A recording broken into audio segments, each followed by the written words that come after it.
We're discussing the Florida Project 2017 film. It's a movie about a group of kids that are on a summer break and they're just basically finding ways to kill time. Baran and Yusuf, what's up? What's going on? What's going on? Yusuf, you are the one who selected this movie for Farhan specifically. I don't have a really good reason other than I really like this movie. This was a movie that it's like it feels very reminiscent to me in a lot of ways. You know, like I think it's like a movie about the dog days of summer in a lot of ways, right? And like I think I could relate to the characters a lot. It wasn't a movie that I expected to like as much as I did. Pretty good amount of buzz around this movie when it came out back in 2017, right? I don't remember too much buzz, to be honest. I've heard the first time when you told me about it. Really? Hey, Yusuf, Interesting. was this your second time watching it? This was my second time watching it, yes. Okay, yeah, mine too. And Farhan, your first time then? My first time. I don't know why it stuck out to me so much, but I do remember it was nominated for a lot of things, but did not win a lot of things. And so maybe it kind of ended up going under the radar in the end. But, you know, this was the same year that, what was it? 3 Billboards Outside of Ebbing, Missouri, a couple other movies. Like, it was a fairly strong year in the end. Shape of Water. Lady Shape of Water, Lady Bird. Shape of Water, Lady Bird, Dunkirk, Get Out. A lot of movies were.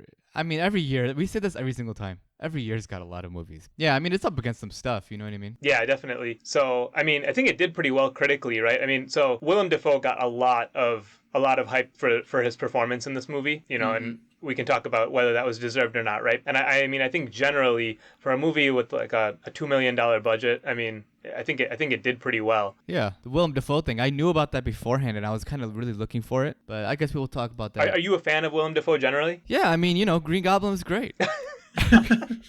That's the performance you're gonna pick to define Willem Dafoe? What? I don't know too much about Willem Dafoe. I mean, I'm perfectly honest with you, but I know he's a great actor, and I mean, he's not bad. He's not a bad actor at all. He's great. I don't know if it's Oscar nominated worthy, to be honest with you, but you know, whatever. I mean, I will just say he's been in movies since the 80s, basically. Oh yeah.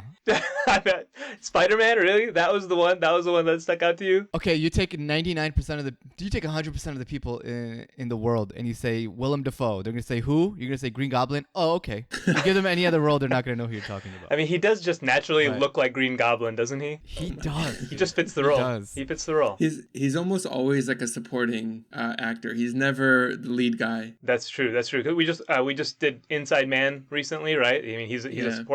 a supporting cast member again in that one as well. Similar to, in terms of his level of kind of impact, I think. So yeah, I mean, he's very well known, been around for a long time, but he's really just Green Goblin. Yeah, I guess that's what we've decided. Okay. But it's cool. It's cool to see him in a role like this. So I'll tell you right now, 70 for writing is my lowest score for this movie. Part of that is basically, you know, because a lot of the movie does take place with child actors. I don't think that they did poorly at all. In fact, I think the opposite. I just didn't think a lot of it was very carefully scripted or anything, and that's what I was kind of weighing when I did my writing score. But actually, I think the dialogue on screen was better than the 70 that I gave it. I actually gave it a 85 because I thought the writing was so well crafted for the kids, and I was very impressed by that. Because a lot of times writing for kids can seem unnatural or too adult or whatever, but it didn't seem like that for me. It did to me.